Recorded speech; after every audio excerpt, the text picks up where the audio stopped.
Welcome to our panel. Today we're going to discuss the highs and lows of the European ecosystem. And so it feels very fitting that today I have on stage with me three excellent figures from different parts of that ecosystem. So next to me we have Thea Messel, founder and managing partner at Unconventional Ventures, a European VC firm for diverse founders focusing on impact innovation such as health or climate. She's based here in Copenhagen. Next to her, we have Ben Costantini, who's traveled here from Paris. He is founder of Sesamers, a social network for tech events, and he also interviews industry figures for the Sesamers podcast. And on the end, we have Marc Penzel, founder and president of startup Genome, a policy advisory and research firm based in Berlin. So welcome, everyone. I'm Meaker. I write about Europe for Wired magazine. And before we get started, do ask us questions. You can use Slido, ask us questions, put comments in, say what you've got to say. We'll get to it later in the session. So, to take advantage of our very international panel today, I want to get a sense of what's going on in our respective cities. I think there's this tendency to talk about Europe as kind of this homogenous block, which of course it isn't. I mean, in London, at least where I'm based, it feels like everybody is talking about AI, AI, AI. That's all we kind of hear about at the moment. So Ben, maybe you could tell me about Paris, because I feel like Paris, you often hear a lot about AI as well. Yeah, certainly. It is super hot right now. It looks like it is the place in Europe to build an AI startup, but we're not the only one there. Other things that we say about Paris, but it's actually true, is that it's very strong in engineering. A lot of tech talent are coming out of the city. So logically, you see a lot of deep tech companies that are being built out of Paris. I think one category that maybe people are not very familiar with, but we get to work in, is nuclear industry. This is a very specific topic. You have a lot of companies that are building new technology, new reactors in this particular city. And also food, for obvious reasons, I think is one of those categories where you'll see more and more innovation coming out of Paris. And generally speaking, I think it's interesting, we were having that conversation earlier with Marc. In Paris, you see that the scene is growing, it's attracting more and more international companies, but relatively speaking, it is maybe not ranking as well. So that's a very interesting conversation I hope we have today. Mm-hmm. And Thea, I mean, does any of that sound familiar? What about Copenhagen? Well, I think the Nordic region in general has some similarities, and we've seen particularly some hubs of the Nordics really taking off the last couple of years. Stockholm is obviously in the Sweden region, has been quite ahead of the Nordic region, but now we see, and I think this is a perfect example of that. A lot of things have happened in Denmark, and particularly in Copenhagen. We see much more, not only diverse founding teams popping up, but also much more in different types of verticals, and particularly on the impact space. I know it's kind of a cliche, or becoming a cliche, that the Nordic region is frontrunners on that part, but that is, when people are starting up companies in this region, they really think about how is this innovation making the world better, basically. And the good thing for the companies built up in the Nordics is that there's an appetite for that, also from outside of this region. So I think that's one of the biggest changes that we've seen, that impact is really now, in particular with the climate taking the lead on that, becoming a vertical or an investment area that the investors are really interested to invest in. And Marc, what about Berlin? Last time we spoke, you made this really interesting comparison between Germany and Japan. Tell us a bit more about that. Yeah, and just a short caveat perhaps. I moved back from San Francisco to Berlin about 2 years ago, so I don't feel like the expert to talk about Berlin. But what I've seen ever since is quite impressive. I mean, we do have about 4,500 active startups in the ecosystem. In 22, we had $5 billion in venture investment. That's about half of what is invested in Germany in total. And we'll have around 150,000 jobs for startups in Berlin. So it's really a sizable ecosystem and really an important pillar of the economy. And if you see our global startup ecosystem ranking, this year we ranked Berlin 13th So really one of the top 20 ecosystems in the world these days. Okay, and what about that Japan comparison? I mean, what are the similarities between the two places? Well, I think there are many similarities and many differences, especially because Berlin is such a vibrant hub for unconventional thinking and for chaos and subculture. Japan is quite orderly. Japan is very strong in science and technology. The startup culture is slowly evolving and emerging. It's very exciting what is happening, also because the government is quite actively and aggressively investing in the ecosystem. I would say in Berlin, it's more the raw entrepreneurial power that is building the ecosystem. Okay, and so we kind of talked about the positives, but what could the ecosystem do better? I mean, sticking with you, Marc, you set up Startup Genome to kind of understand why 90% of startups go down the drain. So why is it that European startups can fail, and why don't we have kind of a European Google or a Meta yet? Well, that's a very complicated question, and we probably all know stories of friends and family that build startups that failed, unless your friends and family are just a lot better in building startups than my friends and family. But there are so many reasons, right? When we did the first research project back in 2012, we found that one of the main reasons is actually self-destruction.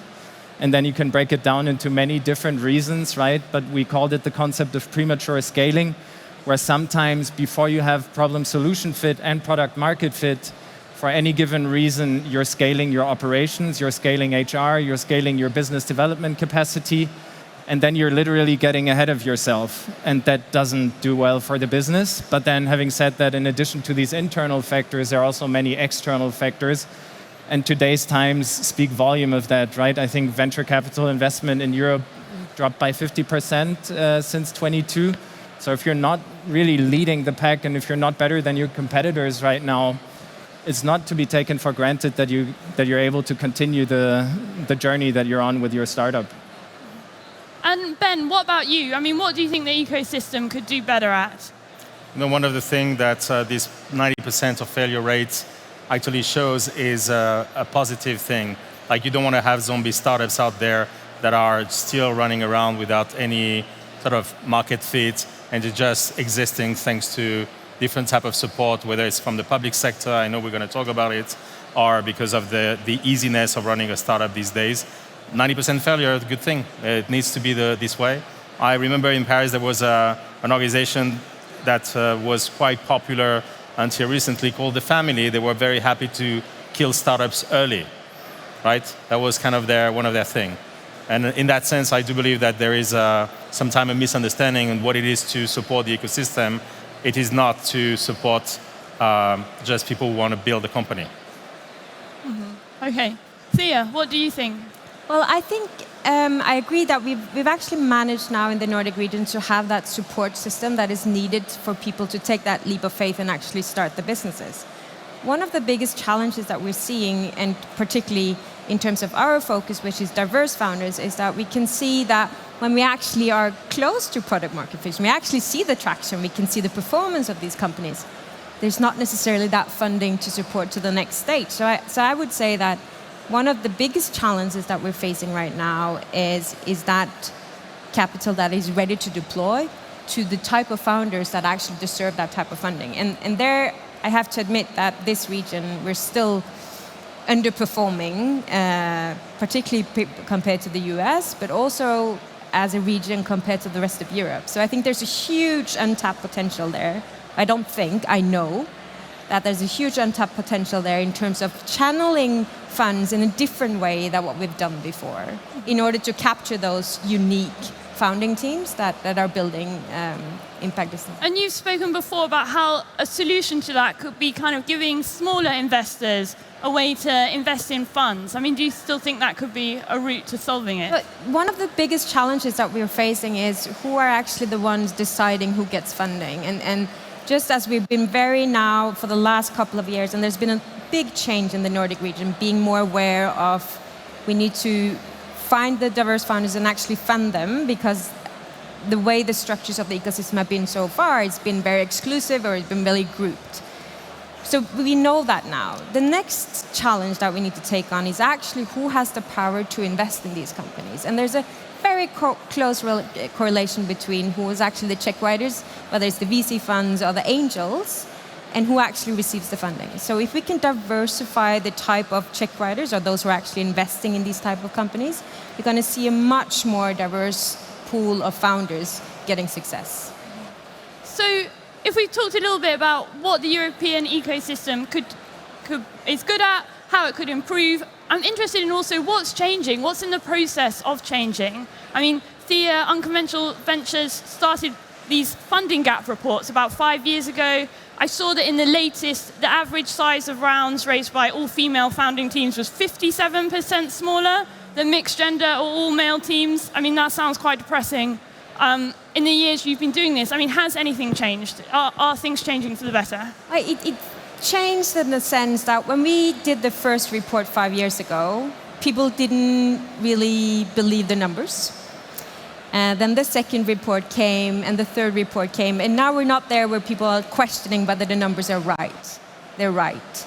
Now we're questioning, well, what does it actually take to get those numbers to shift? And now there's much more understanding that it is really down to the core of who are taking the decision. So one of the things that we really need to focus on now is how can we channel the really big funds? I mean, the ecosystems are working in terms of their check writers, and there's actually people putting money into the founders. But who are the ones who are actually putting the money into the funds that can fund them at the later stages? I think that's the biggest challenge that we need to focus as, not only as the Nordic region, but the European region as a whole, in order to make those innovations scale. Okay. And Marc, Startup Genome has also been surveying kind of thousands of companies, right? So what's changing in the data over the past few years?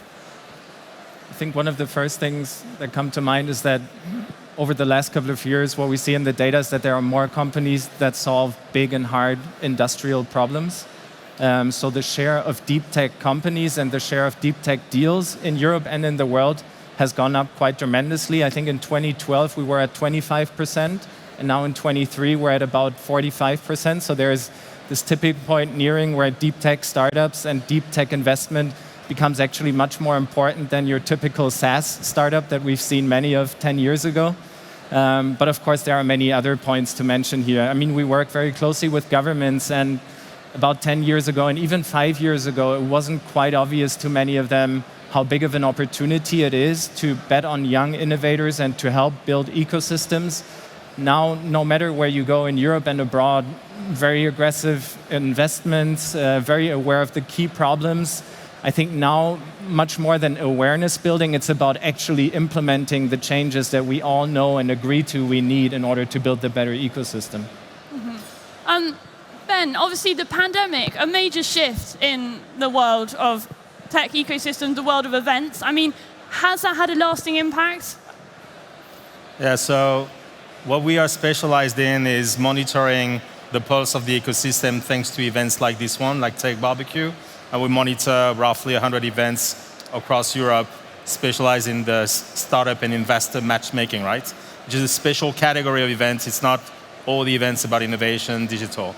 And at the beginning of the pandemics, the fact that everything moved online was seen by a lot of actors as a great opportunity to sort of democratize access to knowledge, to investment. We saw it more as a threat to entrepreneurship that relies a lot more on these sort of local, community-based connections that you can nurture with these type of events, with smaller ones as well, of course. And I would guess that now that TechBBQ is here, almost 10K people coming together to Copenhagen, we can see it again as how important it is to create these meaningful moments where you get to either touch base with the existing relationship, meet your first investors, get to pitch in front of people. This is part of what we are praising as part of the growth of a sustainable and functional ecosystem, is to create these moments of connection, whether it is in smaller gatherings or in larger ones like this one. So yeah, I hope that everybody got this clear after these 2 years where we were not really able to meet in person. True. So if we're talking about stuff that needs to change, I mean, who exactly is responsible for helping you all create the change that you've been talking about? Ben, I mean, if you had to pick, someone to enable you to do your job better, like an institution, a person, a politician, who would it be? When we spoke about this panel, I think I told you how I have a hard time saying that I would trust the government to do everything, but I don't trust either an individual entrepreneur, let's say an Elon Musk type of person, to solve our needs. So this is a very challenging question. I do believe that entrepreneurs have a very strong capacity to change the status quo, to bring innovation to the market that is much needed. But at the same time, if you have too much power and there's no sort of regulation around it, there's a big issue for us all. So I don't have the answer. I would say that hopefully us collectively down the road we manage to get what we need from our institutions, which is still not really the case as far as I'm concerned. In particular, the European Union, our sort of scope is not yet serving our needs the right way. And without going into much detail, but for example, the EU AI Act that is being discussed right now in Brussels is definitely a great opportunity to protect our safety and our interest as citizens. But at the same time, it is probably going to be a burden for some entrepreneurs who are based here and will have to face some regulations that are harder than the ones that exist out there. So it's both a curse and Just to drill into that a bit, I mean, the EU not serving your needs in the right way. Can you just expand on that a little bit? Well, I don't want to be like ranting and like just the one who complains, but there's an ongoing issue with how the European institutions are financing innovation. And even recently with the European Innovation Council that has sort of evolved and like took learnings from previous formats to try to implement newer ways to get access to finance, and funding. There's still issues. Like, the last round of funding for European projects under this particular umbrella was postponed and delayed because of XYZ platforms. And I don't know how to solve it. I don't know if it's going to be with the current situation. I know they are aware of it. But basically, the main message is if you spend time going for EU funding as a startup founders, it's probably because you are not the most, successful one. That's, you have other things that you could be doing rather than spend time filling, files and applications. Thea, you're nodding. Do you want to come in here? It's just that we have a portfolio company that has been very efficient on applying for some of these big EU grants for climate solutions. And that was an efficient process of 3 months. So I think it's just... I'm nodding because, oh my, if those processes could be a little bit more efficient, we don't need to spend so much resources on it. And do you have a person, an institution that you would look to enact more change? Yeah, I think it's difficult to choose one, but if I were to choose one, I would say very concretely and specifically the pension funds. And the reason for that is that when we look at who are investing in European venture, what kind of LPs, so the investors who actually invest in the funds and are giving the funds investing in Europe money, European pension funds is a very, very small portion of that. And when we compare that number to how much US pension funds are investing in US funds, it's like 20 times the size.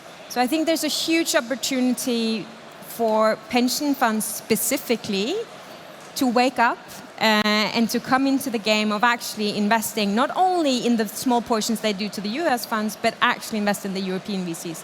And when you look at the performance of the European VCs, they actually outperform the US ones.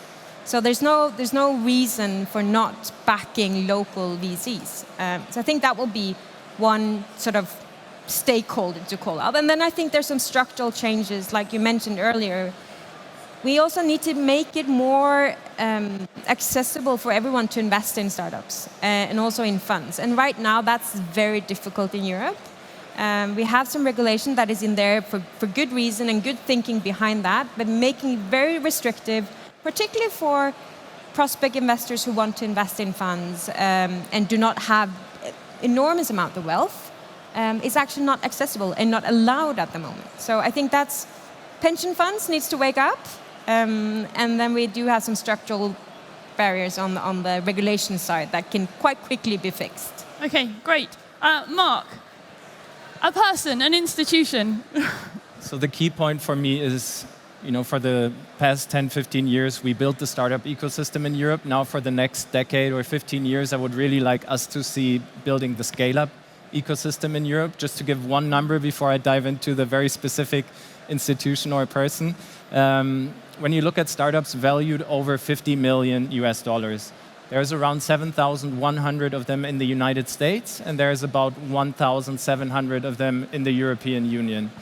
So there is an opportunity to 4x that number, which would mean a combined 300 billion in untapped value that we could create if we were to build a breeding ground for scale-ups, not only startups. And I would have to agree with Thea that one of the biggest levers to do this is to be able to keep the startups longer here in Europe and be able to write bigger checks. And what is needed to be able to write these bigger checks is bigger LP commitments. And the pension funds sit on 3,000 billion untapped potential, out of which they could unlock maybe a fraction of a percent more. That would already have a big impact on how we can support our startups here and really be able to build more category leaders from Europe for the world. So that is, for me, one of the big points as well. Okay, and you also mentioned the US in your answer, and I feel like whoever I speak to about the European ecosystem, it is a matter of minutes before the US comes up. I mean, this comparison, it looms over the conversation. I mean, is that a good thing? I mean, what is this relationship between Europe's companies and the US? Are they dependent? Like, what's going on here? Ben, do you want to start us off? Sure. Generally speaking, I think it's a good thing that you can, go and launch your company in the US. Nothing against, free movement of companies out there. I was thinking about this particular fact that companies that are established in some European markets that have a larger size, France being one of them, or Germany, might delay this because they can already do a lot just with their home base. And this is, I think, something interesting to take into account. So if you see one of the reasons why Sweden was one of those sort of countries that was very successful in having the unicorn per capita, being one of the highest in Europe, I would imagine that's because your home market is so small that you would immediately need to go out there and build your business in English and address a larger market, which is obviously the US, and particular for consumer startups as it was the case. So one maybe caveat that could take into account or discuss is how do we feel when this is coming out of a research that was funded, for example, with public money, is coming back to our Horizon 2020 and EIC funding schemes, and those companies will go and bring this to the US. This is where the need of larger amount of investment and larger tickets are needed here in Europe. But again, generally speaking, it makes a lot of sense for you to go where valuations are higher if you can afford to. Mm-hmm. And Thea, what about the relationship between the Nordics and the US? I mean, I spoke to one company from the Nordics recently. They're expanding across the region. No mention of going to the US. I mean, is that normal? No, I think what we see from our both portfolio companies and the companies that we are in dialogue with, usually the next market is UK, and that's sort of the springboard to take on to the US. We see some cases that actually go directly to the US. But it's right, like both of you mentioned, is that our region is so small, and we need to do it in English anyway from the beginning. So it's quite easy to actually take that leap up and start up in the US. And it's, to be honest, things are just bigger and it goes faster. And particularly when it comes to fundraising, the process has a completely different pace than what we see here in Europe on a sort of general speaking. And I think that's some of the things that if we want to also capture that value locally, they still need to scale to the US in order to give that big size of the company. But we would want to have that value brought back to European investors. Mm-hmm. So we need to be better at that, and writing bigger checks faster. Okay. And Marc, you also advise companies to build that base at home and then go to the US, scale in the US. I mean, why is it that you can't just focus on the European market? So my main point here would be that I don't want any of you to focus on any particular market, but build a global business from day one, mm-hmm. right? We see that for B2B startups, and we work with thousands of them, those that have a high share of out-of-continent customers tend to grow their revenue twice as fast than those that stay local, right? So that is not just about the US, but it's a general observation that if you internationalize and globalize your customer base, you have a higher chances of scaling fast. And then for the US, it's just a numbers game, unfortunately, right? And the entrepreneurs, they want to optimize their own chances of success. And we're looking at a single market of 330 million people. 225 of the 600 most powerful companies are HQ'd in the US. And as Thea said, it all goes a bit faster. It's a more mature VC ecosystem. It's a more mature corporate ecosystem in working with startups and looking at the startups' innovation. So I think we have a long way to go, but also we've come a long way. So it's maybe a couple of years from now, we'll want to advise to scale across the EU, which would be 450 million people. But then we're probably no longer talking about 27 different regulatory environments, tech systems, cultures, etc., but a more harmonized environment. Okay. And I mean, when we're talking about Europe-US comparisons, another thing I hear a lot is European founders, they're really great at things like climate tech, things that have impact. I mean, is there any evidence that they are better at these impact areas? Thea, do you want to go? Well, when we look at sort of the history of ESG or the history of CSR, we've kind of been frontrunners in this region. We've also been very helped at having some large state-owned funds that have actually been very sort of setting the tone for ESG and having impact focus for investments. So it's kind of a natural development that has been the core. And then I think there's some specific things that we can see.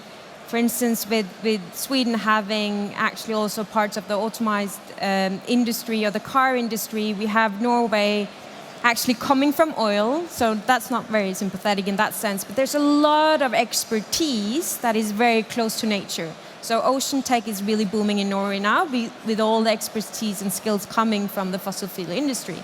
And the same with Denmark, we have a lot of focus on particularly agricultural and how we actually can optimize the food system. So there are some skill sets and some history of knowledge that actually enables us to accelerate that as a region. So I know there's this new saying about Impact Valley or Green Valley, which is the new sort of hub for the Nordics. And I think we're quite proud of that, and we want to still keep that leading position and seeing more and more investments coming in that way. Mm-hmm. And Ben, what about you? How would you characterize this relationship between the European ecosystem and areas like climate tech? I would, just a simple assessment is that US funds are coming to invest in this category a lot in Europe because everybody is looking for deals. And there's a lot going on here. So it's attracting VC investors here in Europe. One very simple explanation will be that our valuations will be lower than the one that they are finding in the US. Coming back to a previous mention also, I was questioning how regulations are either serving or blocking innovation. And in this case, having a stronger regulatory system that is across the board in the EU, which is a lot of the case in environmental related or agriculture related innovation, is a positive thing. Like having regulations that force production to be less harmful or more sustainable helps innovators come with better solutions. Marc, what about you? Yeah, I looked into this before the panel just to see, what does the data say, and actually it is true when you look at early stage funding deals, late stage funding deals, the amount of exits that are taking place, that the European ecosystem is very competitive in clean tech, climate tech, in comparison to many other sectors. In AI, for example, it's really quite clear in the data that the US is light years ahead. But in climate tech, it's quite obvious. So when we rank startup ecosystems in the world, we found in the clean tech ranking that 8 spots in the top 20 are for European hubs. In the general ranking, it's 4 spots for Europe only. So there is definitely something there. But one statement that I found to be quite useful is that also in climate, we're pioneers, but we're not necessarily leaders. So European clean tech companies attract only 7% of all the growth capital that is invested in clean tech companies globally. Whereas the US, the VCs, they invest over 50% of all the VC that is going into clean tech is coming right from the US. So again, we're not necessarily building an ecosystem where clean tech entrepreneurs can take all of the different steps in building a global leader here in Europe. Okay, we've got some questions coming in. Please do add questions, upvote them. You'll see them move around on the screen. Last question from me is that I know everybody absolutely hates making predictions, but I think people still find it interesting. So I'm going to ask you all to make a prediction about where you think the European ecosystem is going, what direction we can expect it to take. Thea, do you want to start? Expect or wish. Say again. Expect or wish. Expect. Well, it's a combination of expecting and wishing. I can see now that the more and more enlightened we become in terms of the correlation between sourcing talent from a wider, more diverse group of people is actually directly linked to outperformance, to innovation, and also in terms of what kind of impact businesses are being created. So I think the more and more that understanding gets out there, we will see more and more funding going to diverse founding teams. We will see more and more funding going to impact-focused fund entities. And I think if we also, and that's part of the wish expectation, if we manage to get those people who really have the resources and those that are really in position of power, aka the pension funds we're talking back again here now, then we are in a really unique position of taking this region, whether it's only Nordics or the whole Europe, to actually benefit from those innovations that they create and scale that the way it should be allowed to scale. Okay. Ben, your prediction? A very short one. I think everything that falls under sovereignty, having ownership of the future of the continent is definitely a category to watch. So, as you were saying, we're so far behind, but that's definitely one of these areas where the public sector politicians are aware that if we don't do what is necessary, you're going to have an issue where you're not really controlling your future as sovereign states or as the European Union. So I think there's a lot of other categories. Quantum computing is one of them, where this is like either go or no go, right? Either you are like a third party of other countries, or you really are owning your future, and that's, I think, so you put it under sovereign tech, that's a very key topic. Mm-hmm. Marc? I think we have incredible foundations here in Europe. During the last 10, 15 years, we've proven that we can build successful startups, that we can build global category leaders, and it's just part of the very common evolutionary process of startup ecosystems that now we're definitely going to be able to take the next step. All the different stakeholders have a role to play, obviously, but I think we've shown to the future generation of entrepreneurs that you can do it, and you can do it here in Europe. And therefore, I think it's not only about impact for me, but it's also about enterprise software. It's about deep tech, all the different variations that come with it. I think we can lead on many fronts, and it's not quite clear yet which areas will be the strongest for me. Okay, great. The questions. This is a good one. Do you think it's capitalist versus socialist, not US versus EU? When we're talking about the comparisons between the US and the EU, are we talking about a capitalist system versus a socialist system? A big question. Does anyone want to jump in with that answer? Thea? Well, I think if you ask someone in the US, they might seem it like a capitalist versus a socialist. But I think in terms of what we really see with our companies is that, or let me frame it a different way. When we talk about the investment strategies that are being deployed here in Europe, and we talk to US investors particularly about this, they don't necessarily see this as a socialist kind of project investing in impact. So I think it's much more about how do you actually frame the type of businesses that you're building, and also talking about the impact, not as a socialist kind of way of promoting the business, but it's actually good business. So I think it's more about flipping the argument and how you actually approach them. But there's work to do in terms of getting that perspective on how to invest in Europe. Yeah, it's a big, complicated question. Ben, do you have any thoughts? I mean, here in Europe, you have a safety net if you want to start a business. they say in France that the first, VC is the unemployment subsidies, that helps founders just go out and start something without being worried. At the same time, in the US, it's kind of well known that if you fail, you can start again. So there's a very different mindset. So regardless of being capitalist, socialist, there's also cultural differences around entrepreneurship that still matter. Marc? I think there is a lot to learn from the United States, as in how great ecosystems are built. But there are also a number of things that come to mind where I wouldn't want to exchange European values and beliefs with how business and society is done in the United States. So I think it's about learning from other examples and then building the best possible version of it yourself at home. Okay. And another question makes a good point. We talked about companies expanding from the EU to the US, but we didn't talk about Asia. Marc, do you want to talk about what are the opportunities for European countries expanding eastwards? Well, I think it's definitely possible, and we've seen success stories, but I would say it's an order of magnitude more complicated in some ways.